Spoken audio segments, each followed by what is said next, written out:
आपका जो final target है वो एसएससी सीजीएल की कोई पोस्ट है या आगे यूपीएससी वगैरह कुछ करना है? कहीं सोशल मीडिया में आपका टाइम ज़ाया होता था या नहीं होता था? ऐसा कहते हैं कि भाई जो बच्चा सिलेक्ट होता है बहुत पढ़ता होगा, तो आप कितना 10 घंटे, 12 घंटे, 14 घंटे, कितने घंटे पढ़ते थे? कोई दोस्त वगैरह था जिसके सिलेक्शन के बाद आपने तैयारी शुरू करी है? आपका मोटिवेशन क्या था कि यार गवर्नमेंट जॉब पकड़नी है?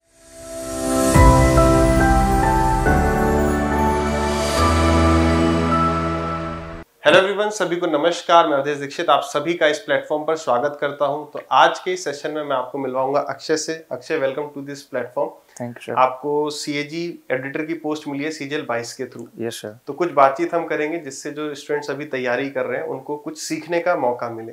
तो चलिए फिर सबसे पहला सवाल आपके लिए ये है कि आप अपने बारे में कुछ बताइए। आपकी एजुकेशनल क्वालिफिकेशन क्या थी, आप कहाँ से आते हैं, उस बारे में बताइए। सर मैं सहारनपुर का रहने वाला हूँ और मेरी जो बेसिक स्कूलिंग हुई है उधर ही से हुई है। और ग्रेजुएशन में आपने क्या किया? ग्रेजुएशन में मैंने बीएससी केमिस्ट्री ऑनर्स किया है दिल्ली यूनिवर्सिटी से। दिल्ली यूनिवर्सिटी से। हाँ। तो आपका जो फाइनल टारगेट है वो एसएससी सीजीएल की कोई पोस्ट है या आगे यूपीएससी वगैरह कुछ करना है? सर आगे यूपीएससी में जाना चाहता हूँ। और एसएससी सीजीएल की कोई ड्रीम पोस्ट? एक्साइज मेरे को अच्छा लगता है। अच्छा लगता है। हाँ। तो यूनिफॉर्म का क्रेज है, 3 स्टार वाली पोस्ट भाई को चाहिए। ठीक है, तो आपने जो है तैयारी कब शुरू करी अपनी? सर मैंने अपने कॉलेज के एग्ज़ाम देने के बाद 2021 में मैं ग्रेजुएट हुआ था। उसके बाद मैंने जुलाई से तैयारी शुरू कर दी थी। तो ये आपका यानी दूसरा अटेम्प्ट रहा होगा? हाँ, पहले वाले में मेरा सिलेबस कंप्लीट नहीं होता, वो फॉर्म भर देते हैं सब उस टाइम पे, तो ऐसे दे दिया था। अच्छा। सीरियस वाला अटेम्प्ट मेरा फर्स्ट यही था। तो सीजीएल 23 आने वाला, वो भरा है आपने? हाँ सर, भरा है। देना है, एक्साइज इंस्पेक्टर की पोस्ट चाहिए उसमें है? Yes sir. तो आपकी जो ये तैयारी रही थी, ये जो जर्नी रही थी तैयारी की, तो इसमें आपने ऑनलाइन तैयारी करी थी या ऑफलाइन किसी कोचिंग का भी आपने हेल्प लिया था इस तैयारी में? सर मेरी सारी जो कंप्लीट जर्नी रही है वो सब कुछ ऑनलाइन हुआ है। अच्छा। हाँ। तो जैसे बच्चे हैं कई जो तैयारी कर रहे हैं, तो ऑनलाइन का डिसएडवांटेजेस क्या है वो भी अगर उनको आप बताएं। ऑनलाइन वैसे तो आप अच्छा है, देखो एडवांटेज भी है और साथ में प्रोज एंड कॉन्स आते हैं। बिल्कुल बिल्कुल। इसमें ये है कि आप कम टाइम में ज़्यादा कर पा रहे हो अगर आप पढ़ने की इच्छा रखते हो। ठीक है। और आपको है कि मेरे को सिलेक्शन लेना है, कम टाइम में सिलेबस करना है और अच्छे से करना है, आप कर लोगे। अच्छा, डिसएडवांटेज ये है, आप मोबाइल में बैठोगे, आप कुछ यूट्यूब खोल लोगे, सोशल साइट्स खोल लोगे, उधर ना टाइम देके आप इधर चले जाओगे।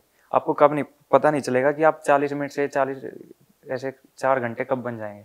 तो आप क्या कहते हैं, मतलब जैसे यूट्यूब पे शॉर्ट्स या इंस्टाग्राम वगैरह आप चलाते थे तैयारी के दौरान या व्हाट्सएप पर, कहीं सोशल मीडिया में आपका टाइम ज़ाया होता था या नहीं होता था? सर मैं ये सब इससे दूर रहता था और यूट्यूब की मैंने इवन हिस्ट्री तक बंद कर दी थी। अच्छा। क्योंकि इसमें सजेशंस आते रहते हैं, वो फिर डिस्ट्रैक्ट करते हैं। तो जो भी बच्चे इस सेशन को देख रहे हैं, इस इंटरव्यू को देख रहे हैं, तो उनसे यही हिदायत है कि भाई जो ये ऑनलाइन डिस्ट्रैक्शंस हैं इससे जितना आप बच सकते हैं उतना बचिए, क्योंकि यहाँ पर आपको कहाँ आधा घंटा 2 घंटे में वेस्ट हो रहा है वो आपको पता ही नहीं चलेगा सर। और उसके बाद वो देखने के बाद जो थॉट्स और दिमाग में चलते रहेंगे वो आपको पढ़ाई करने से हाँ, एक आजकल आ रहा है कि रियल लाइफ का सब ऐसा बनना सोचते हैं, फिर वो आपको फिर एक अलग ही दुनिया में ले जाते हैं। बिल्कुल, रियल लाइफ और रियल लाइफ में जो है वो एक अंतर है। हाँ। और क्या है ऑनलाइन, वो समझने की जरूरत है। ठीक है। तो ऑनलाइन पढ़ने के फायदे बहुत सारे, कम टाइम में आप ज़्यादा सिलेबस कवर कर सकते हैं। आपके पास 3-4 महीने, तो आप उसमें 1 साल का भी उसमें आउटपुट निकाल सकते हैं। तो आपने डिस्ट्रैक्शन एक बता दिया, और कुछ कमी जैसे ऐसे महसूस होती हो तैयारी करते हैं, यार मैं अकेला ही पढ़ रहा हूँ, मोटिवेशन सा नहीं आ रहा है, तो और दोस्त लोग होते या कोई ग्रुप होता, तो उस चीज़ का आपने कैसे क्या करते? तो मोटिवेशन तो मेरा हमेशा इंटरनल रहा है। इंटरनल रहा है। हाँ, क्या चीज़ मोटिवेट करती थी आपको? मेरा यही रहता है कि मम्मी पापा मेरे जैसे वो हार्ड वर्क करते हैं पूरा दिन, तो वहाँ से मैं देखता हूँ मेरे को भी अगर मैं कर लूँगा कुछ ज़्यादा बड़ी बात नहीं होगी, तो उनको एक बेटर लाइफ और आप दे पाएंगे कुछ। हाँ। अच्छा।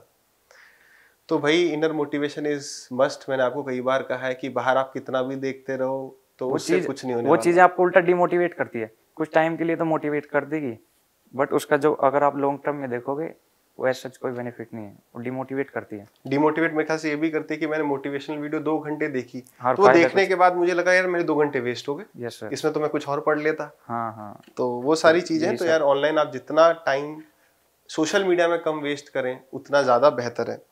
बाकी ऐसा कहते हैं कि भाई जो बच्चा सिलेक्ट होता है बहुत पढ़ता होगा, तो आप कितना 10 घंटे, 12 घंटे, 14 घंटे, कितने घंटे पढ़ते थे? सर ऐसे तो कुछ फिक्स नहीं रहता। अच्छा। बट इतना पढ़ने की जरूरत नहीं है, एक स्ट्रेटजी आप फॉलो करोगे ना, वो एसएससी मांगता है।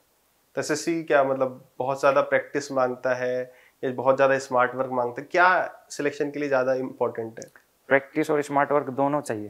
जैसे कोई कहे कि यार मैं एकदम स्ट्रेटजी ऐसी पकड़ लूँ कि उसमें हार्ड वर्क ना करना पड़े, केवल उस स्ट्रेटजी से काम हो जाए, ज़्यादा प्रैक्टिस ना करना पड़े। नहीं, प्रैक्टिस मस्ट है सर। प्रैक्टिस मस्ट है। मैथ में बहुत ज़्यादा वाइड सिलेबस है, अच्छा, प्रैक्टिस चाहिए आपको सेम रीजनिंग के साथ है। तो इस बार जैसे अभी अभी पैटर्न चेंज हुआ था, टीयर 2 के लिए 6 चीज़ें हो गई थी कि आपको मैथ्स, आपको reasoning, English, GK, typing, computer सब पढ़ना था। तो उस वक्त कुछ क्या चैलेंजेस आपने फेस किए? एक तो सर कंप्यूटर नया ऐड हो गया था, ठीक है, वो सब करना पड़ता था, मैनेज टाइम, फिर साथ में टाइपिंग भी आ गई थी। तो छह चीज़ें हो गई थी, तो क्या होता था कि मतलब क्या क्या चैलेंजेस होते थे कि कुछ पढ़ रहे हैं तो कुछ और पढ़ने कुछ का, पढ़ रहे हैं, कुछ छूट जा रहा है। कुछ और पढ़ने का मन कर रहा है जब कुछ पढ़ रहे हैं हाँ तो किस तरीके से आपने 6 चीज़ें कैसे मैनेज करी थी? डेली 6 चीज़ों को देखते थे, इन 6 चीज़ों को, या फिर कुछ वीक डेज को आपने डिवाइड कर रखा मैंने था? डेली का टाइम बांट रखा था। अच्छा, और रीजनिंग का तो ऐसे है, अगर आप अच्छे से कर लोगे तो फिर ऐसा डेली टाइम देने की जरूरत भी नहीं है। ठीक है। और ये खास, रीजनिंग आप अवॉइड कर सकते हो डेली के। अच्छा, और करंट अफेयर्स के लिए कुछ आपका कोई सोर्स रहा था? हाँ सर, मैंने पढ़ा था, मंथली करंट अफेयर्स करके किए थे। अच्छा, हाँ, और क्या कहते हैं, मंथली करंट अफेयर्स। और जीके के लिए आपके क्या रिसोर्सेज रहे थे? जीके के लिए मैंने स्टैटिक जीके के लिए एक स्टैटिक जीके की बुक ली थी, ठीक है, इधर फोटोकॉपी शॉप से, ऐसी दोस्त अच्छा, ने बताई थी, ठीक है, वो मैंने ले ली थी।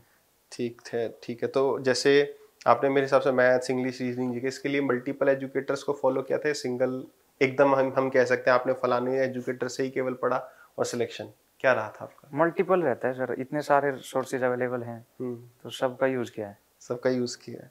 चलिए बहुत बढ़िया भाई। जो भी स्टूडेंट्स तैयारी कर रहे हैं, एक बार आप कोई भी एक टॉपिक को या एक पूरे सब्जेक्ट को एक जगह से कवर करो, फिर कहीं कहीं पर कमी होती है, उसके बाद जब आप एक बार पूरा सिलेबस कवर कर लेते हो तो भले आप मल्टीपल जगह पर भी आपको कुछ नई चीज़ें सीखने को मिल सकती हैं। अब सरकारी नौकरी की जो तैयारी है बड़ी लंबी रहती है, क्योंकि आई थिंक 2 से ढाई साल का लगभग समय लग जाता है from the date of notification till the joining time. Yes sir. तो कई बार कई बच्चों का पहले अटेम्प्ट में भी नहीं होता है। तो आपने इस तैयारी के दौरान कुछ भी टफ टाइम आया, डिमोटिवेशन हुआ, या पेशेंस लेवल थोड़ा सा गिव अप करने का मन किया, तो आपने वहाँ पर कैसे अपने आप को मोटिवेट किया? सर कई बार रहता है कि नहीं हो रहा है, मतलब आवाज़ आती है हम्म, तो फिर ये मन करता है कि छोड़ दें, हम्म, पर फिर रहता है कि नहीं, करना है तो करना है। अच्छा। यही चीज़ मोटिवेशन थी मेरा तो। तो कोई कई बार कोई दोस्त वगैरह था जिसको देख, जिसके सिलेक्शन के बाद आपने तैयारी शुरू करी है? आपका मोटिवेशन क्या था कि यार गवर्नमेंट जॉब पकड़नी है? नहीं सर, मेरा ऐसा रहा है, मेरी हॉबी ये रही है कि पढ़ने में इंटरेस्ट आता है शुरू से, अच्छा, तो मैंने उस करके इधर स्विच कर लिया कि इसमें ट्राई करते हैं थोड़ा। तो तभी इसके बाद फिर यूपीएससी के लिए फिर पढ़ना है। हाँ। तो अभी एज क्या है आपकी? 21। 21, तभी तो बहुत समय है पढ़ने के लिए। तो जैसे आपका पहली बार में हो गया सिलेक्शन, इसलिए आई थिंक आपने बहुत ज़्यादा टफ टाइम नहीं देखा। आपके दोस्त होंगे, कुछ कलीग से सीनियर रहे होंगे, जूनियर रहे होंगे। तैयारी करते वक्त जो है किस तरीके से आप वो मोटिवेट करते थे अपने आप को, उस पर कुछ बताना चाहेंगे? कि भाई जैसे कई स्टूडेंट है तैयारी कर, उनका 2 अटेम्प्ट हो गए, तीसरा अटेम्प्ट है, तो कोई आपका सीनियर भैया दीदी कोई रहे हो कि उनने बताया हाँ यार, फिर उनका तीसरे चौथे अटेम्प्ट में जाके हुआ कुछ? हाँ सर, एक रहता है कि आप मेहनत तो कर रहे हो बट उसके बाद भी आपका सिलेक्शन नहीं हो रहा है, कुछ आप मिस कर जा रहे हो, उसमें आपको ज़रूरत है आप मॉक टेस्ट दो। मॉक टेस्ट लोग देते हैं बट उसको एनालाइज नहीं करते, वो चीज़ें मिस करते हैं। मैं देखता हूँ जो इस चीज़ को मिस कर रहे हैं ना, वही सिलेक्शन से पीछे रह रहे हैं। मॉक तो लोग दे देंगे बट उसको एनालाइज नहीं करेंगे। मतलब यही मेरा एक लास्ट प्रश्न था आपसे कि जो नए स्टूडेंट्स तैयारी कर रहे हैं, ठीक है, या आपके कुछ दोस्त जो सिलेक्ट नहीं हुए, आपने देखा होगा कि उनने अपनी तैयारी में क्या गलतियां करी, जैसे आप उनको बताते भी होंगे यार ये मत कर, लेकिन अब वो आपकी बातों को ध्यान से सुने क्योंकि अब आप सिलेक्ट हो गए। जब तक आप सिलेक्ट नहीं होते तब तक दुनिया आपकी बात नहीं सुनती है, भाई पहले खुद तो हो जा। तो क्या वो बात है जो कई सारे स्टूडेंट्स वहाँ पर गलती कर रहे होते हैं तैयारी करते हैं, तो वो उन्हें नहीं करनी चाहिए, उन पर उनको आप क्या कहना चाहेंगे? एक सबसे बड़ी गलती करते हैं कि ये मल्टीपल रिसोर्सेज के चक्कर में ज़्यादा ही मल्टीपल ले बैठते हैं। ठीक है, एक एक सब्जेक्ट की 4-4 5-5 बुक ले लेंगे। ठीक है, बट मेरा ये मानना है कि आप मल्टीपल ऐसे नहीं, आपको करना है कि जैसे आप मैथ है उसमें 10 टॉपिक हैं, मल्टीपल का मतलब है 2 टॉपिक कहीं से 2 कहीं से। लोग क्या करते हैं, वही टॉपिक इधर से भी कर लिया इधर से भी कर लिया, तो इधर ऐसे बट जा रहे हैं, तो आप इससे कोई बेनिफिट नहीं है। तो मतलब जरूरत है एक जगह फोकस करके पढ़ने की। मतलब भले मल्टीपल एजुकेटर्स को आप फॉलो करो तो वो मल्टीपल चैप्टर्स के लिए करो, ना कि सभी चैप्टर्स आप मल्टीपल जगह से पढ़ रहे हैं, वो आप कहना चाह रहे हैं। Yes sir. तो आई होप जो स्टूडेंट्स तैयारी के फील्ड में नए आए हैं या जिनको 1-2 महीना हुआ है तैयारी करते हैं, तो उसे इस इंटरव्यू से, अक्षय से कुछ बातें सीखने का मौका मिलेगा। और अक्षय, एट द एंड मैं कहना चाहूँगा कि all the very best for upcoming future. आप यहाँ आए, बातचीत करके बड़ा अच्छा लगा। आई थिंक स्टूडेंट्स को भी बहुत अच्छा लगा होगा।